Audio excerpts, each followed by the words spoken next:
राजा कृष्णदेव राय के दरबार में सुंदर नामक एक दरबारी था। एक बार वो तेनालीराम के शब्दों द्वारा अपमानित भी हुआ था, इसीलिए वो बदला लेना चाहता था। उसने जाना कि राज पंडित भी तेनाली से जलन रखते हैं। सुंदर और राज पंडित जलन की बात के कारण एक साथ जुड़ गए। कहता है महाराज उस पर भरोसा करते हैं, सच में वो बड़ा मूर्ख है।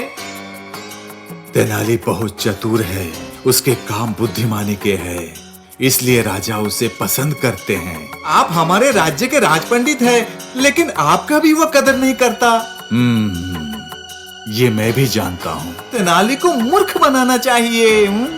सच है, तुम राजा को शिकायत कर सकते हो। ये तो ठीक है, मैं राजा के मन में तेनाली के बारे में उल्टा पुल्टा कहकर उन्हें बहकाने की कोशिश करूंगा। यदि आप चुप रहे तो काफी है।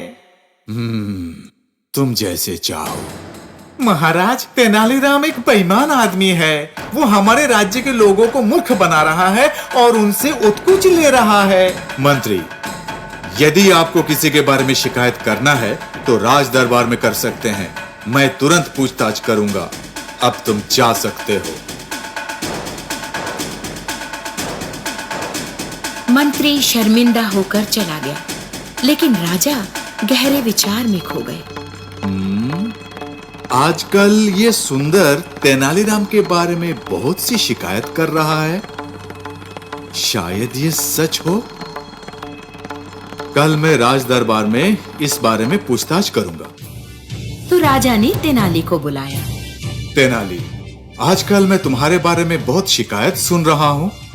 साथ ही में ये भी सुन रहा हूँ कि तुम मेरे बारे में गलत कह रहे हो। क्या ये सच है? महाराज, मैं इस बारे में अभी कुछ नहीं कह सकता हूँ। मुझे कुछ दिनों का समय चाहिए। जब तक तुम मुझे जवाब ना दो, तुम्हें राज दरबार में आने की कोई जरूरत नहीं। जो आज्ञा महाराज। सुंदर और राज पंडित तेनाली को दरबार से जाते देखकर बहुत खुश हुए।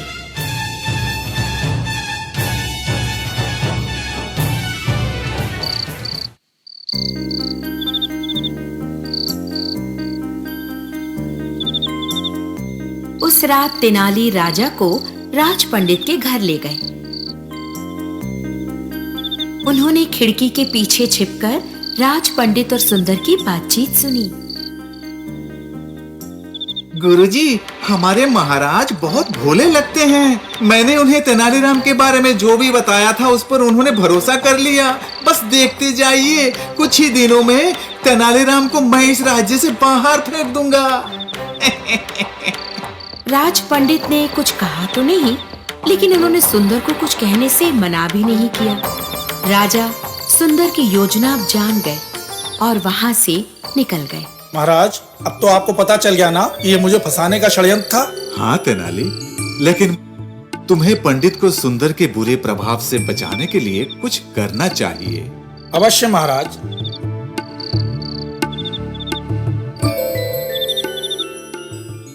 एक दिन तेनालीराम के घर में बड़ा भोज हुआ।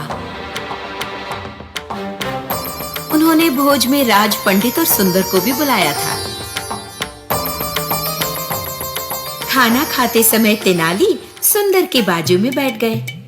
उन्होंने राज पंडित को कुछ दूर पर बैठे हुए देखा। तेनाली ने सुंदर के कानों में कुछ भेद की बात कहने का नाटक किया। राज पंडित को अब शक होने लगा। क्या उसका मतलब मेरे बारे में तो नहीं? अरे सुंदर, ये गूढ़ वार्तालाप किसी को मत बताना।